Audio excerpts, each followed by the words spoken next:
மக்களோட பெரும் எதிர்பார்ப்பான 17வது IPL போட்டி சென்னை சேப்பாக்கம் ஸ்டேடியத்துல கோலாகலமா தொடங்கி இருக்கு.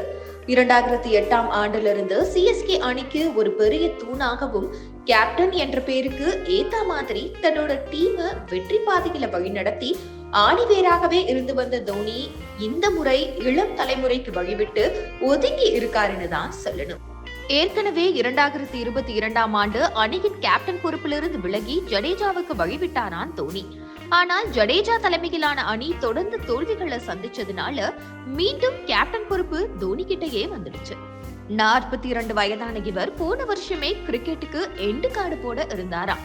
ஆனா தன்னோட ரசிகர்கள் கேட்டுக்கிட்டதால இன்னும் ஒரு சீசன் விளையாட போறேன்னு சொல்லி எல்லாருக்கும் ஒரு பெரிய இன்ப அதிர்ச்சியே கொடுத்தாரு.